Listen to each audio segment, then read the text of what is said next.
Hey everyone. So we're at the desk again. Now, this is a desk showcase, but at the same time, the purpose of it and my hope is that maybe through me explaining why I have certain things in certain areas, you guys that want to optimize your work setup might get some ideas from it. So I encourage you guys that after you see this video, videotape your workspace, whether it's messy or you want to clean it up, that's entirely up to you.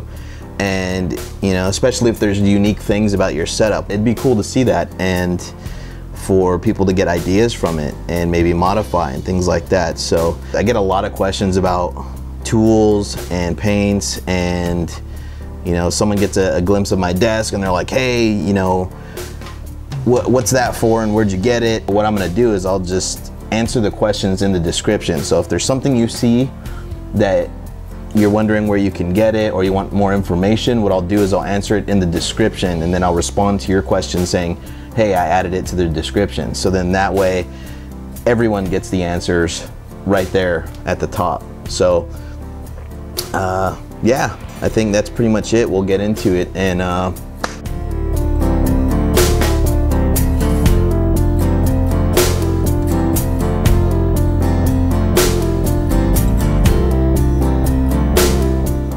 okay, going from left to right, we have my airbrush stuff pretty much contained in this area.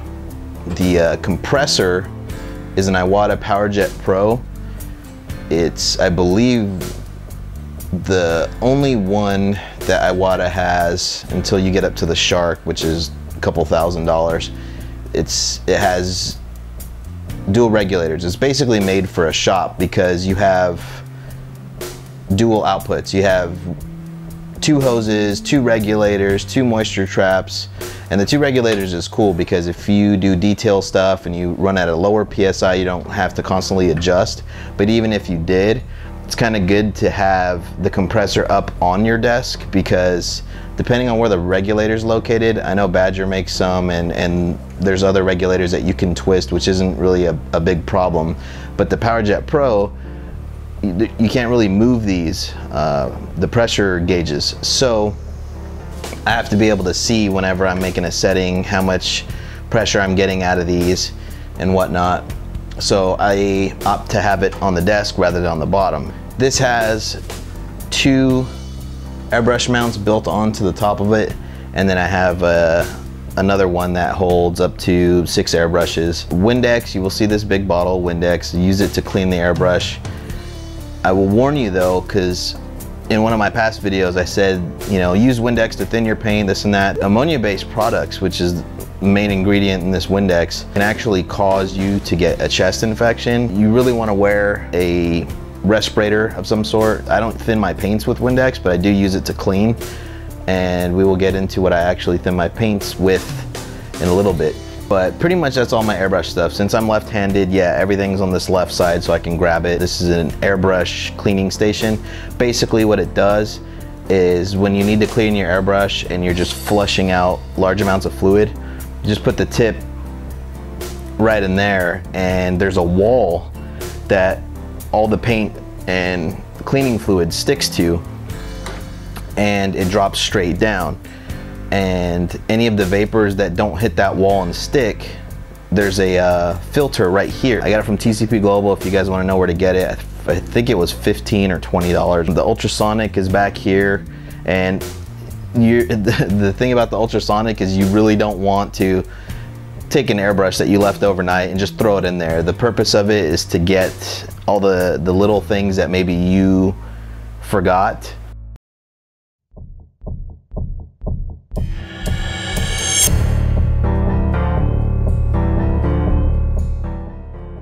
So paints right here, what I have sorted, and these bins, like if you guys like the way these are stored, these plexiglass rack systems come from Tabletop Gaming Bunker, and they're pretty good. I believe they hold like 127 paints, somewhere around there.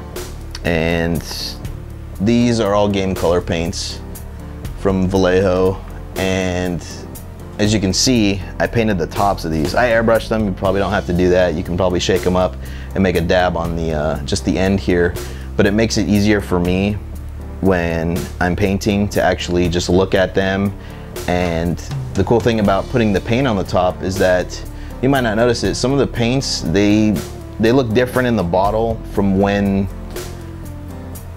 their drying color. Their drying color looks different than their wet color. So it's a good representation looking at them like this to see what they're gonna look like when they dry, and then grab that color. I have this station set up directly in front of me because that's usually where I grab all my colors from, is the game color line, and then the washes, most commonly used stuff, and then your secondary stuff over here for paints is gonna be my model color, and I started doing the tips on those, but I really found that I don't use model color that much.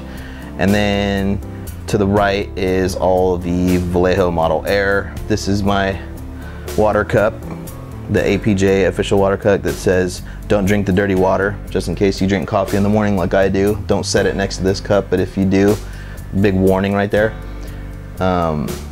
What else is there? Just common tools, all of the airbrush medium stuff that I'm using, pretty much what I use to thin my paints now. It's 3 parts matte medium, and then the other part was a mixture of Flow Aid and water.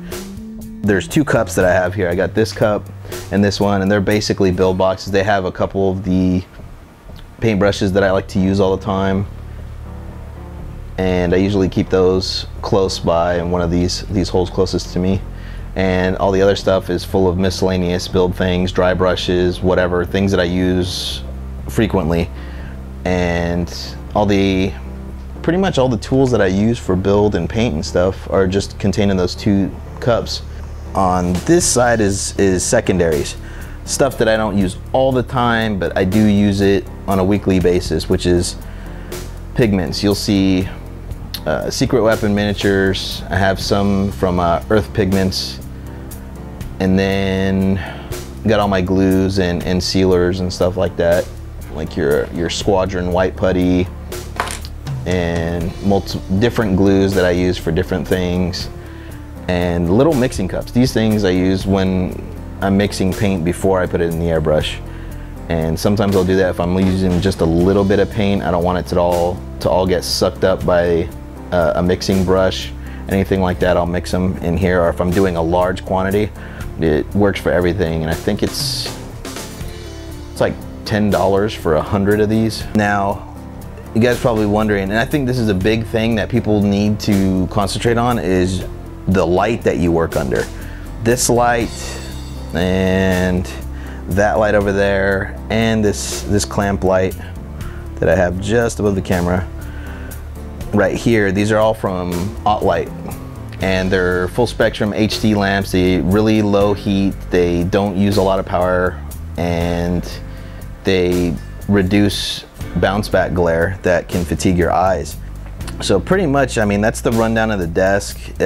Pretty much, I mean, I thought there would be something in here extra that would, you know, be unique to me optimizing, but it's pretty simple. Okay, everything's, you know, all the glue and, you know, stuff that I don't use all the time, like the decal stuff, it's on the right so I can get to it, but it's not something that I use all the time, like the airbrush stuff that's available on my left side. That's stuff that I'm using throughout the painting process. So that's pretty much it, and I will see you guys in the next video.